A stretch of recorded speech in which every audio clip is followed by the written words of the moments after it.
अगर मैं आप लोगों को पूछूं कि आपके पास मार्केट में दो ऑप्शंस है। पहला ऑप्शन है कि मार्केट में सही होना और दूसरा ऑप्शन है कि आपका मार्केट में पैसा बनना इंपॉर्टेंट है। तो आप किसको चूज करोगे? अब आप चाहे इस वीडियो को 2 मिनट के लिए पॉज कर दो और सोचो इस बारे में।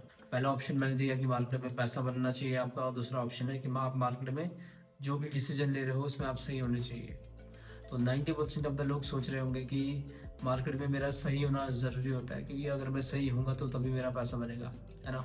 तो यहीं पे आप लोग सबसे बड़ी गलती कर जाते हो, और यही हमारी मेन रीज़न है, यही हमारा मेन रीज़न है कि हम लोग मार्केट में प्रॉफिटेबल नहीं हो पा रहे हैं।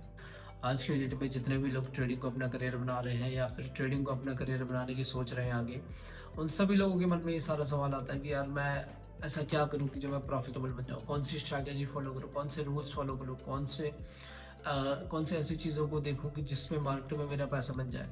तो सबसे पहली बात यह है कि आपका माइंडसेट ही गलत है कि आपको मार्केट में सही होना है। अब जो 90% ऑफ द लोग फेल हो गए ना, उन 90% में से 70% ऐसे लोग हैं, 70% ऐसे लोग हैं जो इनिशियल फेज में, जो लर्निंग फेज में ही फेल हो जाते हैं। लॉस क्यों करते हैं? क्योंकि जो मैं 4-5 चीज़ें आपको बताने वाला हूँ वो उन चीज़ों के बारे में ध्यान ही नहीं रखते हैं।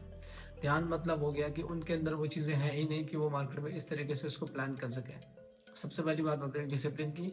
डिसिप्लिन से मेरा मतलब क्या है कि ये नहीं कि आपने मार्केट में आया, आप हमेशा मार्केट में बैठ रहे हो, हमेशा अपने सिस्टम के आगे बैठ रहे हो, वो डिसिप्लिन नहीं है। डिसिप्लिन का मतलब हो गया कि अगर मैंने सोचा है आज कि मेरा प्रॉफिट इतना होना चाहिए तो इतना ही होना चाहिए।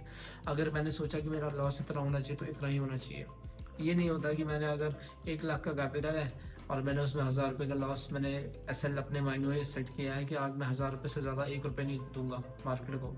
अगर मेरा लॉस होगा तो 1000 रुपये होगा, उससे ऊपर नहीं होगा। अब आपने क्या करा, 1000 रुपये का लॉस आपका आ गया। अब आपने वहाँ पे ना अपने जो एसएल है ना, स्टॉप लॉस, उसके साथ छेड़छाड़ कर दी। वो मैं भी करता था इनिशियल फेज में, मैंने भी बहुत सारी छेड़छाड़ करी है एसएल के साथ। अब देखो, मेरा एसएल लगाया 1000 रुपये के आसपास, मेरा 1 लाख का कैपिटल मार्केट में लगाया। उस 1000 रुपये का जो एसएल मेरा लगा है, जैसे मार्केट 800-900 की करीबन आ जाएगा, मैं उस 1000 को ले आऊँगा 2000 का। मैं बोलूँगा यार कि मेरे को लगता है 1000 रुपये के आसपास है ना, मार्केट ऊपर मूव करेगा। अब वो 1000 रुपये का जो मेरा स्टॉप लॉस होगा उसको मैं कर दूंगा 2000 के आसपास शिफ्ट। अब क्या होगा कि जैसे ही 1000 का स्टॉप लॉस टच करके ऊपर बढ़ेगा, ऊपर बोले तो 2000 की तरफ बढ़ेगा, अब वो स्टॉप लॉस हो जाएगा हमारा 1500 के आसपास। अब वो हमारा जो लॉस चल रहा है वो हमारा 1500 के आसपास हो जाएगा, और जो स्टॉप लॉस होगा वो हमारा होगा 2000%। अब हम यहाँ पे क्या करेंगे, हमारे माइंड में दो चीज़ें आएंगी।